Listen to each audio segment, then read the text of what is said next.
গতিবিদ্যার আগের ক্লাসে তোমাদের জিরো অর্ডার আর ফার্স্ট অর্ডার রিঅ্যাকশনের কী করে ইন্টিগ্রেশন করতে হয় হার সমীকরণের সেই ক্যালকুলেশন দেখিয়েছিলাম এবং সেখান থেকে জিরো অর্ডার এবং ফার্স্ট অর্ডার রিঅ্যাকশনের ক্ষেত্রে অর্ধায়ু কী করে ক্যালকুলেট করতে হয় সেটাও তোমরা দেখেছিলে। বিভিন্ন ধরনের গ্রাফ প্লট করাও শিখেছিলে। আগের দিনের মতন অত ক্যালকুলেশন আজকের ক্লাসে নেই। আজকের ক্লাসে একটু থিওরি পোর্শনটাই বেশি এবং আজকের ক্লাসটা নিলে সম্ভবত গতিবিদ্যার যে ইউনিটটা সেটা মোটামুটি কমপ্লিট হবে।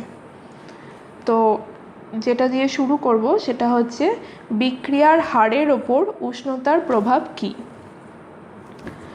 পরীক্ষায় দেখা গেছে যে বিক্রিয়কের গাঢ়ত্ব স্থির রেখে যদি উষ্ণতা বৃদ্ধি করা হয় তাহলে প্রায় সমস্ত রাসায়নিক বিক্রিয়ার ক্ষেত্রেই বিক্রিয়া হার কিন্তু বৃদ্ধি পায় এবং প্রতি 10 ডিগ্রি সেন্টিগ্রেড উষ্ণতা বৃদ্ধিতে রাসায়নিক বিক্রিয়ার হার 2 থেকে 3 গুণ বৃদ্ধি পায়।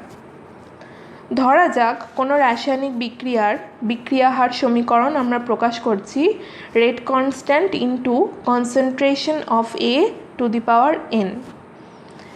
এখন যদি T1 ডিগ্রি সেন্টিগ্রেড উষ্ণতায় বিক্রিয়াটা হয় তাহলে সেক্ষেত্রে আমরা বিক্রিয়া হারকে যদি স্মল r দিয়ে প্রকাশ করি তাহলে আমরা r এর নিচে লিখব T1 মানে r at T1। সেক্ষেত্রে আমাদের এক্সপ্রেশন বেরোচ্ছে, দেখো রেট কনস্ট্যান্টকে আমরা K1 ধরে নিয়েছি, K1 into concentration of A to the power n। এবার যদি উষ্ণতা আমরা 10 ডিগ্রি সেন্টিগ্রেড বৃদ্ধি করি তাহলে সেক্ষেত্রে টেম্পারেচার হয়ে যাচ্ছে T1 প্লাস 10। তখন বিক্রিয়া হার আমরা প্রকাশ করছি small r at T1 plus 10 equal to rate কনস্ট্যান্টটা চেঞ্জ হয়ে K2 হয়ে যাচ্ছে, K2 into concentration of A to the power n। এখন যদি এই দুটো বিক্রিয়া হারের অনুপাত বার করা হয় তাহলে সেক্ষেত্রে মান পাবে দেখবে K2 বাই K1, যেক্ষেত্রে আমরা যেরকম আমরা পেয়েছি এখানে r at T1 plus 10 by r at T1, এই অনুপাতের মান দেখো বেরিয়েছে K2 by K1। Concentration of A টার্মগুলো ওপরে নিচে কেটে যাচ্ছে এবং এই মানটা সবসময় কিন্তু 2 থেকে 3-এর মধ্যেই থাকে। অবশ্যই কিছু এক্সেপশনাল কেস রয়েছে। এই যে এই অনুপাতটা আমরা বার করছি এই অনুপাতের একটা নাম রয়েছে, সেটা হচ্ছে উষ্ণতা গুণাঙ্ক বা টেম্পারেচার কোএফিসিয়েন্ট। কোনো রাসায়নিক বিক্রিয়ার প্রতি 10 ডিগ্রি সেন্টিগ্রেড উষ্ণতার ব্যবধানে যে দুটো হার ধ্রুবক পাওয়া যায় সেই হার ধ্রুবক দুটোর অনুপাতকে ওই বিক্রিয়ার উষ্ণতা গুণাঙ্ক বলা হয় বা টেম্পারেচার কোএফিসিয়েন্ট বলা হয় এবং এই উষ্ণতা গুণাঙ্কের মান মোটামুটি সবসময় 2 থেকে 3-এর মধ্যেই থাকে। যেরকম একটা এক্সাম্পল নিচে দেওয়া হয়েছে, দেখো মিথাইল আয়োডাইড এবং সোডিয়াম ইথক্সাইডের বিক্রিয়ায় rate constant at 25 degree centigrade এবং 10 ডিগ্রি বৃদ্ধি করে 35 ডিগ্রি সেন্টিগ্রেডে অনুপাত হচ্ছে 2.9। সবসময় উষ্ণতা গুণাঙ্ক 10 ডিগ্রি সেন্টিগ্রেডের ব্যবধানেই কিন্তু বার করা হয়। 10 ডিগ্রি বেশি উষ্ণতাতে যে হার এবং 10 ডিগ্রি কমে যে হার সেই দুটোর অনুপাতকেই উষ্ণতা গুণাঙ্ক বা টেম্পারেচার কোএফিসিয়েন্ট বলা হয়। এখন বিভিন্ন উষ্ণতায় বহু সংখ্যক বিক্রিয়ার বেগ নির্ণয় করে করে বিজ্ঞানী আরহেনিয়াস বিক্রিয়ার হার ধ্রুবক এবং উষ্ণতার মধ্যে একটা সম্পর্ক সমীকরণের আকারে প্রকাশ করেন, যেটা আরহেনিয়াস সমীকরণ নামে পরিচিত এবং সমীকরণটা হচ্ছে K equal to A into e to the power minus EA by RT। কোন সিম্বল কী ইন্ডিকেট করছে আমি পাশে লিখে দিয়েছি, দেখো K হচ্ছে তোমরা জানো যে কোনো বিক্রিয়ার হার ধ্রুবক হচ্ছে K, T হচ্ছে বিক্রিয়ার উষ্ণতা মানে যে উষ্ণতায় বিক্রিয়াটা ঘটছে, আর হচ্ছে সার্বজনীন গ্যাস ধ্রুবক। এ টার্মটা হচ্ছে একটা কনস্ট্যান্ট রাশি এবং এর একটা নাম রয়েছে, সেটা হচ্ছে কম্পাঙ্ক গুণাঙ্ক বা ফ্রিকোয়েন্সি ফ্যাক্টর। ইএ কে বলা হয় বিক্রিয়ক অণুর সক্রিয়করণ শক্তি বা অ্যাক্টিভেশন এনার্জি। সক্রিয়করণ শক্তি বলতে কি বোঝায় আমরা একটু পরেই আসছি বিস্তারিত আলোচনায়।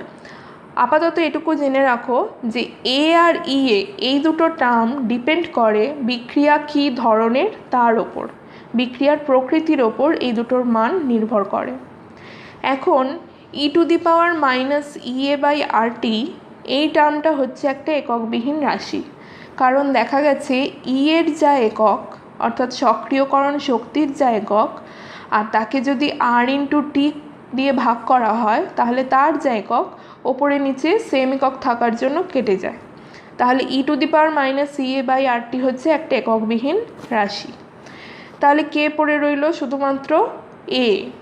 তাহলে সমীকরণে আরহেনিয়াসের সমীকরণে কে এর একক একমাত্র ডিপেন্ড করছে এর এককের ওপর, মানে কম্পাঙ্ক গুণাঙ্কের এককের ওপর। তার মানে এর একক যাই হবে কে এর এককও তাই হবে। ক্লিয়ার? এরপরে আসছি এই যে একটু আগে সক্রিয়করণ শক্তি পড়লাম ইএ, সেই সক্রিয়করণ শক্তি বলতে কি বোঝানো হচ্ছে।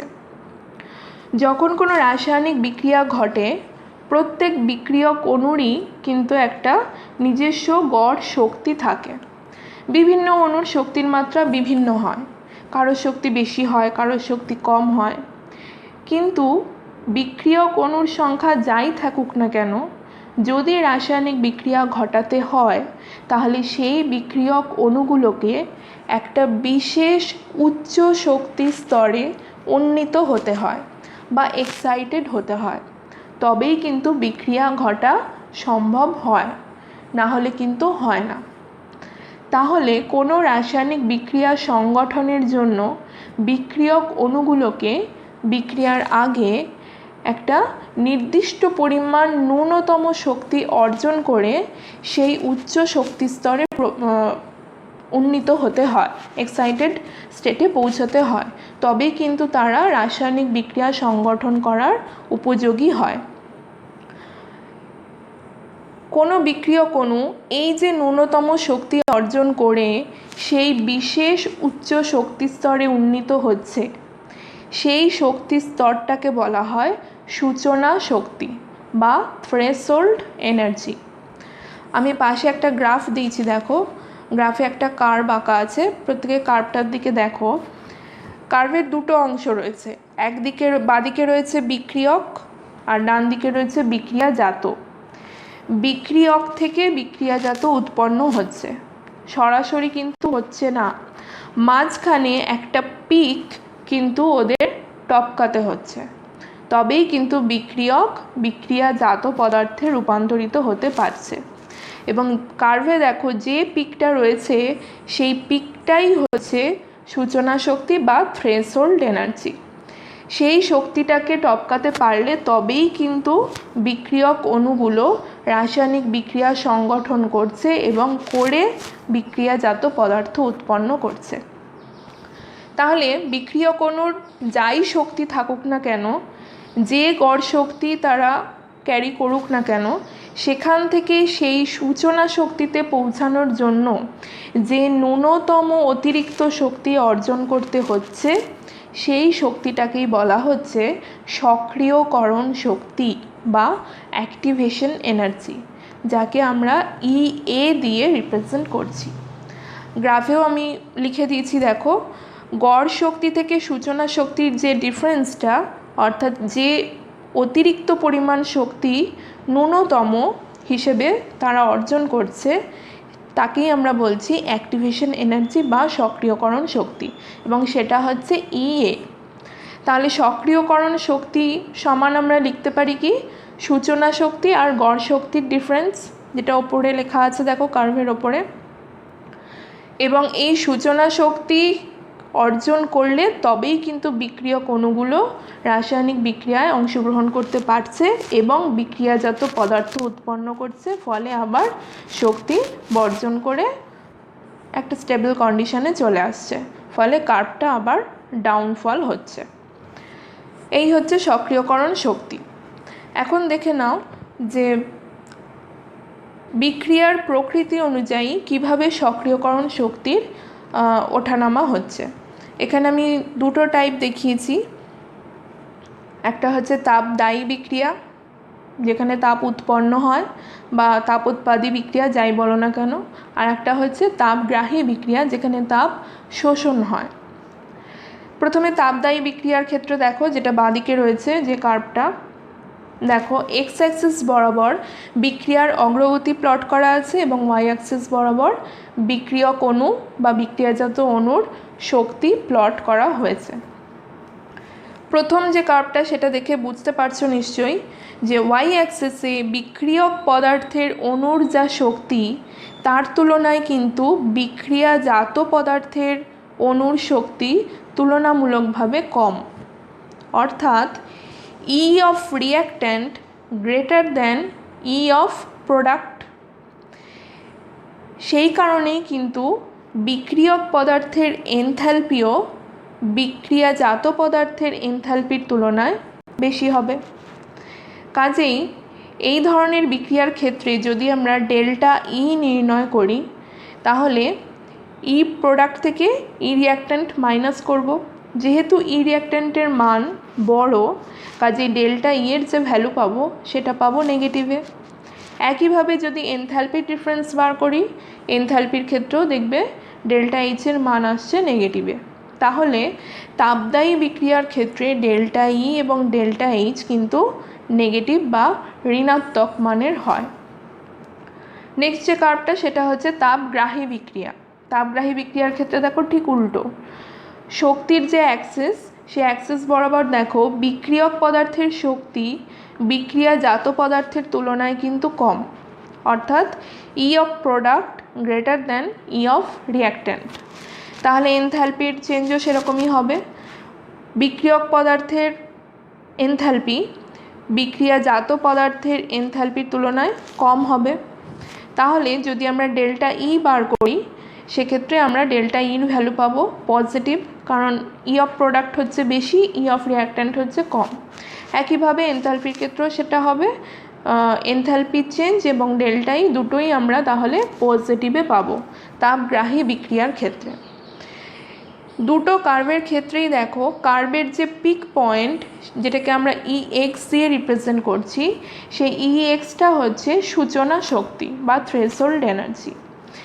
তাপদায়ী বিক্রিয়ার ক্ষেত্রে দেখো বিক্রিয়ক পদার্থের গড় শক্তি এবং সূচনা শক্তির মধ্যে যে ডিফারেন্স, অর্থাৎ ই এর যে ভ্যালুটা, যে ডিফারেন্সটাকে E1 দিয়ে এখানে রিপ্রেজেন্ট করা হয়েছে, সেই E1 তাপগ্রাহী বিক্রিয়ার ক্ষেত্রে যে E1 তার তুলনায় কিন্তু অনেক কম। এটা নোটিস করবে, দুটো গ্রাফের মধ্যে এটাই ডিফারেন্স, যে বিক্রিয়ক পদার্থের শক্তির তুলনায় সূচনা শক্তিতে পৌঁছাতে গেলে যে পরিমাণ শক্তি তাপদায়ীতে লাগছে তাপগ্রাহীতে কিন্তু সেই সক্রিয়করণ শক্তিটা অনেকটাই বেশি লাগছে। এই যে সক্রিয়করণ শক্তি আমরা পড়ছি তার গণনা কিভাবে করা হবে, দুটো পদ্ধতিতে গণনা হয়। এক নম্বর হচ্ছে লেখচিত্র পদ্ধতি আর 2 নম্বর হচ্ছে হার ধ্রুবক পদ্ধতি। লেখচিত্র পদ্ধতিতে আমরা আরহেনিয়াস সমীকরণের সাহায্য নেব, K equal to A into e to the power minus EA by RT. এর দুপাশেই যদি এলএন বসাও তাহলে এক্সপ্রেশন যেটা দাঁড়াচ্ছে ln K equal to ln A minus EA by RT. এলএনকে যদি লগে কনভার্ট করো কি করতে হয়, 2.303 দিয়ে গুণ করতে হয়, তাহলে 2.303 into log K equal to 2.303 log A minus EA by RT.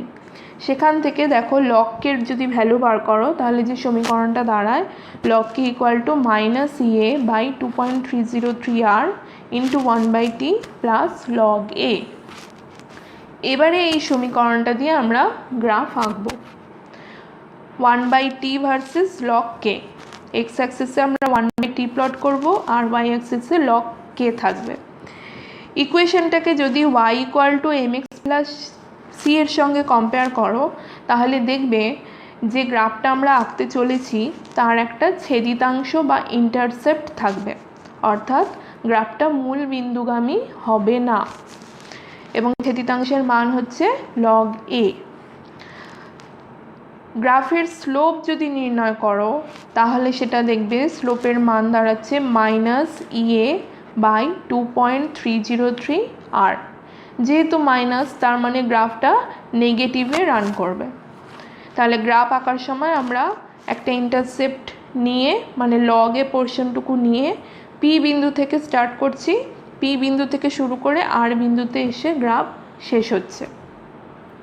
গ্রাফের যে নতি সেই নতিকে আমরা প্রকাশ করতে পারি লম্ব বাই ভূমি করে, PQ/QR। এখন PQ/QRকে কিন্তু আবার tan থিটা হিসেবেও লেখা যায়।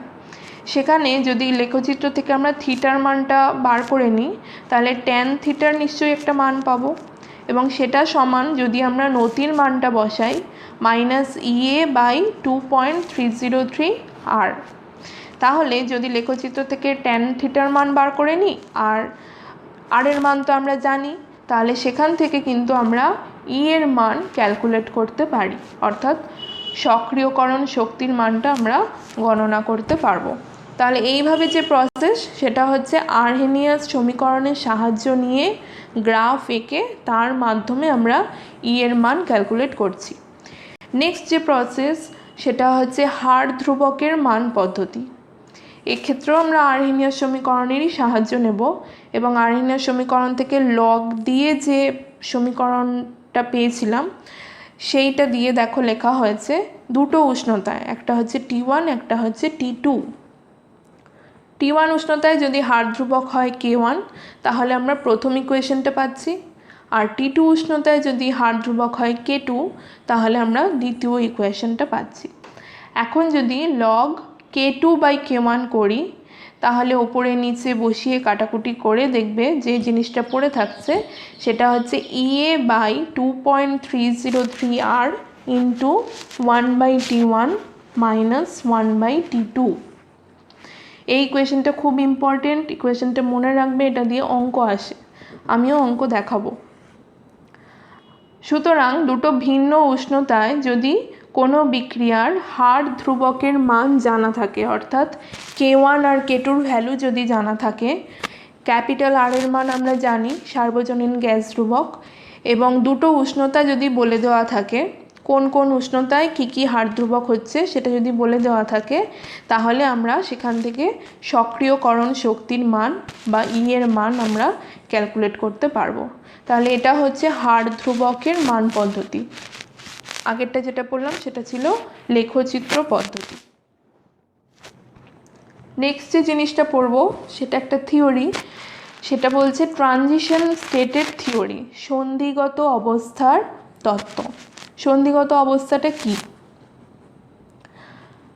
তোমরা এতক্ষণে নিশ্চয়ই বুঝেছো যে বিক্রিয়ক অণুর সবসময় একটা নিজস্ব গড় শক্তি থাকে, এবং সেখান থেকে খানিকটা শক্তি গ্রহণ করে নিয়ে তবেই তারা সূচনা শক্তি স্তরে পৌঁছায়। যে শক্তিটা তারা অর্জন করছে তাকে আমরা বলছি সক্রিয়করণ শক্তি, অর্থাৎ গড় শক্তির সঙ্গে যদি সক্রিয়করণ শক্তিও তারা পায় তবেই তারা সূচনা শক্তি স্তরে উন্নীত হতে পারে। এখন নিচের যে ইকুয়েশনটা আছে সেটা প্রথমে দেখো। এখানে দেখানো হয়েছে একটা রিয়াকশন যেখানে বিক্রিয়ক অণু হিসেবে উপস্থিত আছে A এবং BC হচ্ছে একটা যৌগ। যখন বিক্রিয়াটা ঘটে যাচ্ছে তার ফলে আমরা যে বিক্রিয়াজাত পদার্থ পাচ্ছি সেটা হচ্ছে AB একটা কম্পাউন্ড পাচ্ছি এবং C একটা আলাদা কম্পাউন্ড। তাহলে দেখতে পাচ্ছ এর সঙ্গে BCর বিক্রিয়া হচ্ছিল, সেখান থেকে উৎপন্ন হলো AB এবং C, তার মানে Bটা Cকে ছেড়ে এর সঙ্গে যুক্ত হয়েছে। এই যে Cকে ছাড়লো এবং এর সঙ্গে যুক্ত হলো, এটা কি সরাসরি হলো? না, সরাসরি হয়নি, মাঝে একটা কিন্তু মিডিয়াম অবস্থা গেছে যেখানে Cকে ছাড়ছে এবং এর সঙ্গে যুক্ত হচ্ছে, এরকম একটা অন্তর্বর্তী অবস্থা বিক্রিয়ক অণুগুলোকে পেরোতে হয় এবং পেরিয়েই কিন্তু তারা বিক্রিয়াজাত পদার্থ উৎপন্ন করে। সেই যে মধ্যবর্তী অবস্থা তাকে বলা হচ্ছে ট্রানজিশন স্টেট, যেটা আমরা নিচে দেখিয়েছি। দেখো A প্লাস BC বিক্রিয়া করছে, এরা সক্রিয়করণ শক্তি গ্রহণ করে সূচনা শক্তি স্তরে পৌঁছাচ্ছে এবং সূচনা শক্তি স্তরে এদের গঠনটা কেমন হচ্ছে সেটা দেখো। BC একটা কম্পাউন্ড ছিল, বি আর সি এর মধ্যে যে বন্ধনটা ছিল সে বন্ধনটা আস্তে আস্তে ব্রেক হচ্ছে, অন্যদিকে এর সঙ্গে বি এর একটা বন্ধন তৈরি হচ্ছে। তার মানে একদিকে বন্ড ব্রেক হচ্ছে, একদিকে নতুন বন্ড ফর্মেশন হচ্ছে। কোনোটাই কিন্তু কমপ্লিট হয়নি, ব্রেকিংটাও কমপ্লিট হয়নি, ফর্মেশনটাও কমপ্লিট হয়নি, তারা একটা মিডিয়াম স্টেজে রয়েছে। এবং এই স্টেজটাকে দেখানো হয় থার্ড ব্র্যাকেটের মধ্যে, মাথায় একটা নট ইকুয়াল টু সাইন দিতে হয়। এটার মাধ্যমে বোঝানো হয় যে বিক্রিয়াজাত পদার্থের গঠন এখনও সম্পূর্ণ হয়নি, তারা অন প্রসেস রয়েছে, মানে বন্ধন ভাঙা এবং গড়ার কাজ মাঝামাঝি অবস্থানে চলছে। এবং এই অবস্থাটাকে বলা হয় ট্রানজিশন স্টেট, অস্থায়ী সক্রিয় জটিল যৌগের অন্তর্বর্তী অবস্থা। এরপরে এটা হচ্ছে সূচনা শক্তি স্তরে এই ধরনের ঘটনাটা ঘটছে। এরপরে এরা কি করছে, শক্তি বর্জন করে সরাসরি বিক্রিয়াজাত পদার্থ উৎপন্ন করে ফেলছে। এর সঙ্গে বি এর যে বন্ডটা তৈরি হচ্ছিল সেই তৈরি হওয়াটা কমপ্লিট হয়ে যাচ্ছে, আর বি এর সঙ্গে সি এর বন্ড যে ভাঙছিল সেই ভাঙাটাও কমপ্লিট হয়ে যাচ্ছে। ফলে বি সিকে ছেড়ে পার্মানেন্টলি এর সঙ্গে যুক্ত হয়ে AB যৌগ উৎপন্ন করছে এবং সি একটা আলাদা যৌগ হিসেবে বিক্রিয়াজাত পদার্থ উৎপন্ন করছে। তাহলে বুঝতে পারলে বিক্রিয়ক থেকে বিক্রিয়াজাত পদার্থে পৌঁছানোর জন্য মাঝে কিন্তু একটা স্টেজ থাকে, যেটা সূচনা শক্তি স্তরে, অর্থাৎ যে কার্ভটা একটু আগেই দেখালাম, কার্ভের যে পিক পয়েন্ট, সেই পিক পয়েন্টে একটা স্টেজ ওদের ক্রস করতে হয়। সেই স্টেজটাকেই বলা হচ্ছে ট্রানজিশন স্টেট বা সন্ধিগত অবস্থা। সূচনা শক্তি অর্জন করে বিক্রিয়ক পদার্থের অণুগুলো পরস্পরের কাছে এসে একটা অস্থায়ী সক্রিয় জটিল যৌগ উৎপন্ন করে, যেটাকে আমরা বলি অ্যাক্টিভেটেড কমপ্লেক্স, এবং সেটাকেই বলা হচ্ছে ট্রানজিশন স্টেট, বিক্রিয়ক এবং বিক্রিয়াজাত পদার্থের অন্তর্বর্তী অবস্থা। এবং এটাকে বোঝানোর জন্য থার্ড ব্র্যাকেটে জিনিসটাকে লিখে ডটেড লাইন দিয়ে বন্ধনগুলোকে দেখিয়ে মাথায় একটা নট ইকুয়াল টু সাইন দিতে হয়। এটাকেই বলা হচ্ছে ট্রানজিশন স্টেট। নেক্সট যে থিওরি পড়বো সেটা হচ্ছে কলিশন থিওরি, সংঘর্ষ তত্ত্ব। এই তত্ত্বে কি বলা হয় দেখো। 1 নম্বর বলছে, যখন কোনো রাসায়নিক বিক্রিয়া ঘটে, বিক্রিয়ক পদার্থের অণুগুলো একে অপরের সঙ্গে কলিশন করে বা সংঘর্ষ করে, তার ফলেই কিন্তু রাসায়নিক বিক্রিয়া ঘটে। 2 নম্বর বলছে, বিক্রিয়ক পদার্থের অণুগুলোর মধ্যে কিছু ধরনের শক্তি সঞ্চিত থাকে। সেগুলো 1 নম্বর হচ্ছে কম্পনজনিত শক্তি, ভাইব্রেশনাল এনার্জি। 2 নম্বর হচ্ছে ঘূর্ণনজনিত শক্তি, রোটেশনাল এনার্জি। আর থাকে 3 নম্বর গতিশক্তি, কাইনেটিক এনার্জি। এই শক্তিগুলোর অধিকারী হওয়ার জন্যেই কিন্তু বিক্রিয়ক পদার্থের অণুরা পরস্পরের মধ্যে সংঘর্ষ ঘটায়। 3 নম্বর বলছে, সব সংঘর্ষ কিন্তু বিক্রিয়া ঘটায় না। অনেক বিক্রিয়ক অণু পরস্পরের মধ্যে বিভিন্ন ধরনের ছোট বড় সংঘর্ষ ঘটিয়ে থাকে, কিন্তু সব সংঘর্ষ কিন্তু রাসায়নিক বিক্রিয়া ঘটায় না। তার জন্য একটা বিশেষ মাত্রা লাগে। শক্তির মাত্রা যত বেশি হবে ততই কিন্তু সংঘর্ষের মাত্রা বৃদ্ধি পাবে। বিক্রিয়ক অণুগুলোর মধ্যে শক্তির ওপরে ডিপেন্ড করে যে সংঘর্ষের মাত্রা কীরকম হবে। যদি কম সংঘর্ষ হয় তাহলে সেটা রাসায়নিক বিক্রিয়ায় কোনো কাজে লাগে না। যদি সংঘর্ষের মাত্রা একটা নির্দিষ্ট পরিমাণের বেশি হয় তখনই সেটা কিন্তু রাসায়নিক বিক্রিয়া ঘটায়। কাজেই অণুর শক্তির মাত্রা বেশি হলে সংঘর্ষের মাত্রাও বৃদ্ধি পায়, এবং অণুর শক্তিরও কিন্তু একটা বিশেষ মাত্রা থাকা প্রয়োজন সংঘর্ষের মাত্রা বাড়ানোর জন্য। 4 নম্বর বলছে, বিশেষ মাত্রা বা তার চেয়ে বেশি শক্তিযুক্ত অণুগুলোর সংঘর্ষের ফলেই কিন্তু রাসায়নিক বিক্রিয়া ঘটে। একটু আগেই বললাম, যত সংঘর্ষ হচ্ছে, যত কলিশন হচ্ছে, সব কলিশন কিন্তু রাসায়নিক বিক্রিয়া ঘটায় না। তার জন্য একটা বিশেষ মাত্রা লাগে। আর অণুগুলোর শক্তি ওই বিশেষ মাত্রার শক্তি অপেক্ষা কম থাকলে তাদের মধ্যে যে সংঘর্ষ হবে সেগুলো রাসায়নিক বিক্রিয়া ঘটাবে না। সেই বিশেষ মাত্রার বেশি শক্তি থাকলে তবেই কিন্তু ঘটিত সংঘর্ষগুলো রাসায়নিক বিক্রিয়া ঘটাবে। 5 নম্বরে দেখো বলছে ন্যূনতম যে মাত্রার শক্তি অর্জন করলে রাসায়নিক বিক্রিয়া সংঘটিত হয় তাকেই বলা হচ্ছে সূচনা শক্তি বা থ্রেশহোল্ড এনার্জি, যেটা একটু আগে আমি কার্ভ দিয়ে বোঝালাম, সেটা হচ্ছে থ্রেশহোল্ড এনার্জি। যখন বিক্রিয়ক অণুগুলো সূচনা শক্তি অর্জন করে ফেলছে, সূচনা শক্তি বা তার বেশি শক্তি অর্জন করে ফেলছে, তারপরে যে সংঘর্ষগুলো তারা ঘটাচ্ছে সেই সংঘর্ষগুলোকে বলা হয় কার্যকরী সংঘর্ষ বা এফেক্টিভ কলিশন। এবং এই কার্যকরী সংঘর্ষের ফলেই কিন্তু আলটিমেটলি বিক্রিয়াগুলো ঘটে, রাসায়নিক বিক্রিয়া ঘটে। যত সংঘর্ষ তার আগে হয় বিভিন্ন বিক্রিয়ক অণুর মধ্যে, সংঘর্ষের মাত্রা কম হতে পারে, বেশি হতে পারে, সব সংঘর্ষ কিন্তু রাসায়নিক বিক্রিয়া ঘটায় না, আমি আগেও বলেছি। একমাত্র যেগুলো এফেক্টিভ কলিশন, যেগুলো কার্যকরী সংঘর্ষ, অর্থাৎ বিক্রিয়ক অণুর মধ্যে সূচনা শক্তি বা তার বেশি পরিমাণ শক্তি রয়েছে, সেই সংঘর্ষগুলোই কিন্তু রাসায়নিক বিক্রিয়া ঘটাতে সক্ষম হয়। এখন যদি উষ্ণতা বৃদ্ধি করা হয়, 6 নম্বর পয়েন্টে এসো, উষ্ণতা যদি বৃদ্ধি করা হয় তাহলে বিক্রিয়ক অণু যারা সূচনা শক্তি অর্জন করতে সক্ষম হয়েছে সেই ধরনের অণুর সংখ্যা বৃদ্ধি পায়। সেই ধরনের অণুর সংখ্যা যদি বৃদ্ধি পায় তাহলে কার্যকরী সংঘর্ষের সংখ্যাও বৃদ্ধি পাবে, মানে এফেক্টিভ কলিশন বাড়বে। আর যত বেশি এফেক্টিভ কলিশন বাড়বে রাসায়নিক বিক্রিয়ার হারও কিন্তু তত দ্রুত হবে। কাজেই আলটিমেটলি কি হয়, উষ্ণতা বৃদ্ধি করলে রাসায়নিক বিক্রিয়াও দ্রুত সংগঠিত হতে থাকে। তাহলে এইটা হলো কলিশন থিওরি। কলিশন থিওরির মাধ্যমে তোমরা বুঝলে যে কিভাবে বিক্রিয়ক অণু সূচনা শক্তি স্তরে পৌঁছায় সক্রিয়করণ শক্তির মাধ্যমে, তারপরেই তারা বিক্রিয়াজাত পদার্থ উৎপন্ন করে।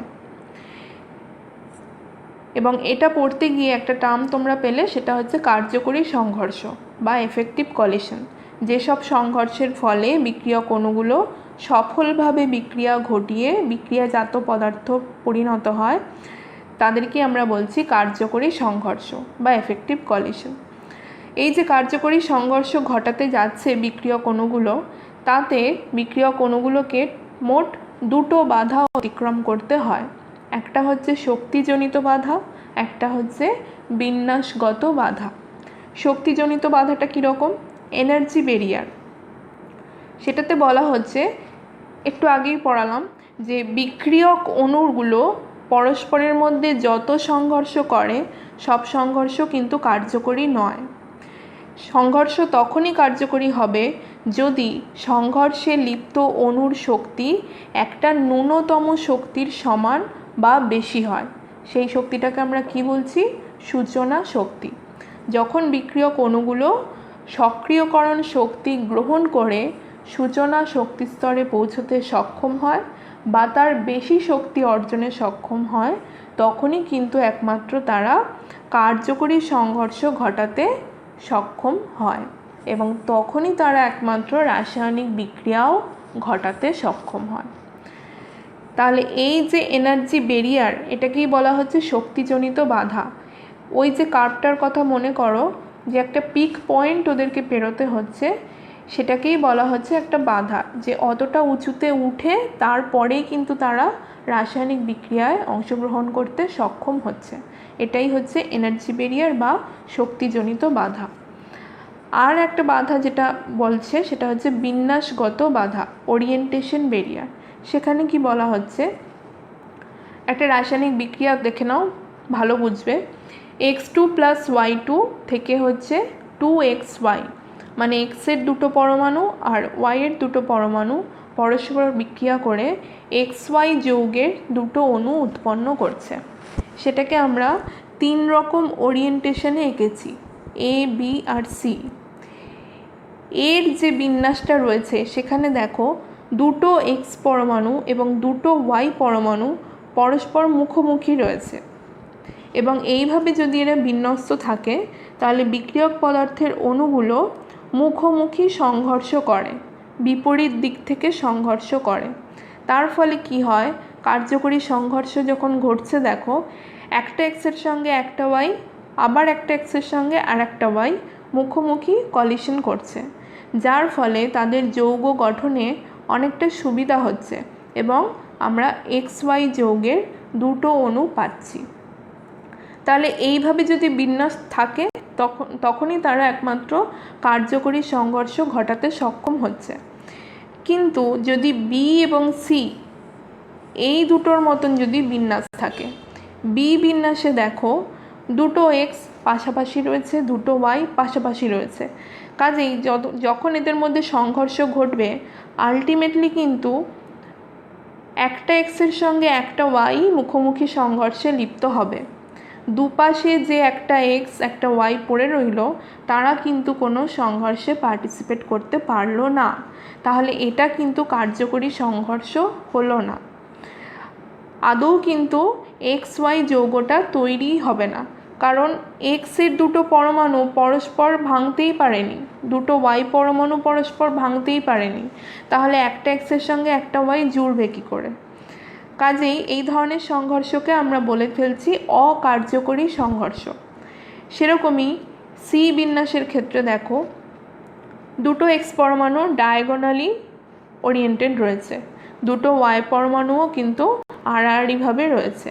এই রকম অবস্থায় তারা যদি মুখোমুখি সংঘর্ষ করে তাহলে একটা এক্সের সঙ্গে একটা ওয়াই কিন্তু সংঘর্ষে লিপ্ত হচ্ছে, বাকি যে একটা এক্স ওইদিকে একটা ওয়াই তারা কিন্তু সংঘর্ষে ইনভলভ হতে পারছে না, যার ফলে আদৌ এক্স ওয়াই যৌগ উৎপন্নই হবে না। যেরকম ছিল এক্স এক্স ওয়াই ওয়াই সেরকমই কিন্তু থেকে যাবে। কাজেই এগুলোও কিন্তু হচ্ছে অকার্যকরী সংঘর্ষ। সুতরাং কার্যকরী সংঘর্ষ ঘটতে গেলে কি করতে হবে? অণুর বিন্যাস এমন হতে হবে যাতে বিক্রিয়ক অণুসমূহের ক্রিয়াশীল অংশগুলো মুখোমুখি সংঘর্ষ ঘটাতে পারে। যেরকম এর ক্ষেত্রে আমরা মুখোমুখি সংঘর্ষ পেয়েছিলাম, কাজেই সেটাকে আমরা বলেছিলাম এফেক্টিভ কলিশন বা কার্যকরী সংঘর্ষ, এবং তার ফলেই আমরা বিক্রিয়াজাত পদার্থের দুটো অণু পেতে সক্ষম হয়েছি। তাহলে বিক্রিয়ক পদার্থের অণুর মধ্যে যে কোনো দিক বরাবর সংঘর্ষ ঘটলে কিন্তু সেই সংঘর্ষ কার্যকরী সংঘর্ষ হয় না। কেবলমাত্র যদি বিক্রিয়ক অণুর মধ্যে পরমাণুগুলো সঠিকভাবে বিন্যস্ত থেকে বিপরীত থেকে সংঘর্ষ হয় তখনই একমাত্র সেই সংঘর্ষ কার্যকরী সংঘর্ষে পরিণত হবে এবং এর ফলে রাসায়নিক বিক্রিয়া সংঘটিত হবে। তাহলে এই হচ্ছে টোটাল কলিশন থিওরি। কলিশন থিওরিতে যেটা মেনলি তাহলে বলা হলো সেটা হচ্ছে 1 নম্বর বলছে বিক্রিয়ক অণুগুলোর পারস্পরিক সংঘর্ষ হওয়া প্রয়োজন, কারণ সংঘর্ষ হলে তবেই কিছু সংঘর্ষ কার্যকরী সংঘর্ষে রূপান্তরিত হবে এবং তার ফলেই কিন্তু আলটিমেটলি রাসায়নিক বিক্রিয়া আমরা পাবো। 2 নম্বর বলছে মোট সংঘর্ষ সংখ্যার সামান্য ভগ্নাংশই কিন্তু বিক্রিয়া ঘটায়। আমি আগেও যেরকম বললাম যে অনেক সংঘর্ষ হয়, ছোট বড় সব কলিশন কিন্তু কেমিক্যাল রিয়াকশন ঘটায় না। যে একমাত্র যে কলিশনগুলো এফেক্টিভ কলিশন তারাই কিন্তু রাসায়নিক বিক্রিয়া ঘটাতে সক্ষম হয়। আর 3 নম্বর বলছে বিক্রিয়ক অণুগুলোকে নিজেদের যা গড় শক্তি তার সঙ্গে একটা সক্রিয়করণ শক্তি অর্জন করে নিয়ে সূচনা শক্তি স্তরে উন্নীত হতে হয়, তারপরেই তারা রাসায়নিক বিক্রিয়ায় অংশগ্রহণ করতে পারে। এবং যখন এরা কার্যকরী সংঘর্ষ ঘটায় সেই কার্যকরী সংঘর্ষ ঘটানোর জন্যও কিন্তু এদের সঠিক বিন্যাসের প্রয়োজন, না হলে সূচনা শক্তি স্তরে পৌঁছেও কিন্তু এরা কার্যকরী সংঘর্ষ ঘটাতে পারবে না, ফলে রাসায়নিক বিক্রিয়ায় কোনো বিক্রিয়াজাত পদার্থ উৎপন্নই হবে না। তাহলে এই তিনটেই মোটামুটি সংঘর্ষ তত্ত্বের মূল বক্তব্য। এবং যেটা একটা টার্ম পেলে তোমরা, একটা পেলে সূচনা শক্তি স্তর থ্রেশহোল্ড এনার্জি, আর একটা পেলে কার্যকরী সংঘর্ষ বা এফেক্টিভ কলিশন।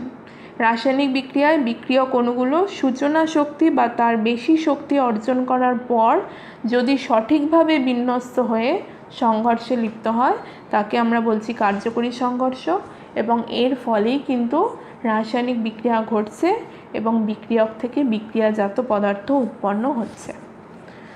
তাহলে এই ছিল টোটাল থিওরি। একটু অঙ্ক করব। অঙ্কে মোটামুটি যে আর্হেনিয়াসের সূত্র আছে সেই সূত্রটাই কাজে লাগে।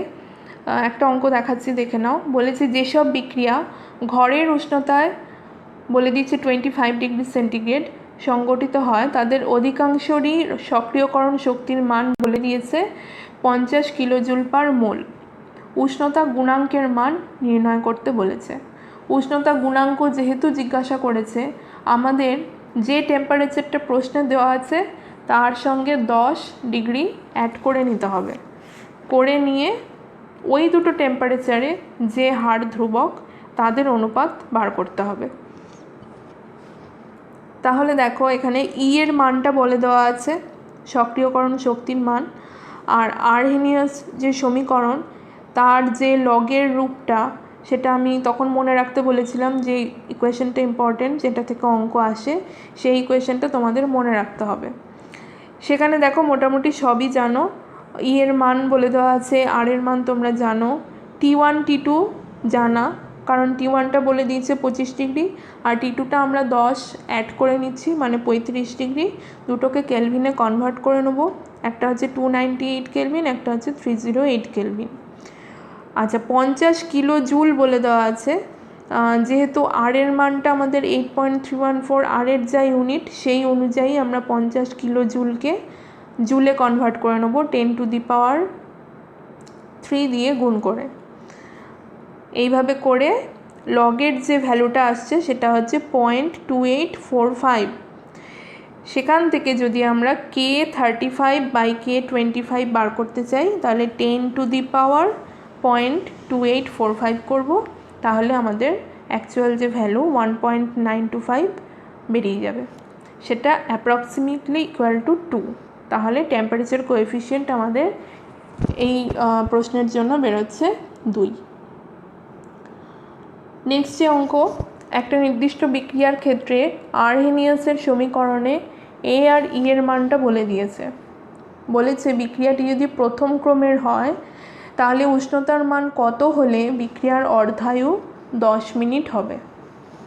যেহেতু প্রথম ক্রম বিক্রিয়া, অর্ধায়ু নির্ণয় তোমরা আগের দিন শিখেছ। সেখানে অর্ধায়ুর যে সমীকরণ পেয়েছিলে T12 = 0.693/K।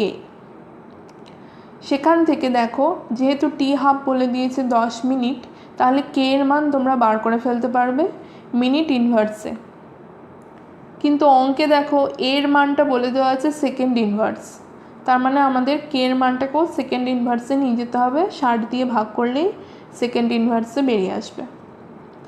এরপরে দেখো আর্হেনিয়াসের যে সমীকরণ আছে সেখানে সবই জানা। কে এর মান আমরা বার করে নিলাম, এর মান বলে দিয়েছে, ই এর মানটাও বলে দিয়েছে কিলো জুলে। কিলো জুল থেকে আমরা জুলে নিয়ে যাব, যেহেতু আর এর ইউনিট তাই ডিমান্ড করছে। তাহলে আমরা টিটা সেখান থেকে বার করে ফেলব। এবারে ই এর যেরকম করে অঙ্ক করে, এলএন দেখো এলএনের ভ্যালু এসছে, এলএনের ভ্যালু থেকে সেখান থেকে টি এর মান বার করলে টি আলটিমেটলি বেরোচ্ছে 311.42 কেলভিন। অঙ্ক খুবই সিম্পল, দেখতে ওরকম কঠিন মনে হয়, কিন্তু ইকুয়েশন মনে রাখলে আমার মনে হয় অঙ্ক খুবই সোজা। তো এখানে কাইনেটিক্স ইউনিট তোমাদের মোটামুটি শেষ হলো। বিভিন্ন ধরনের কোয়েশ্চেন আনসার সলভ করো, বিভিন্ন অঙ্ক প্র্যাকটিস করো। যদি কোথাও আটকায় আমাকে জানিও। এরপরে তাহলে আমি একটা নতুন ইউনিট পরের দিন শুরু করব। সকলে ভালো থাকবে, সাবধানে থাকবে আর পড়াশোনাটা চালিয়ে যাও।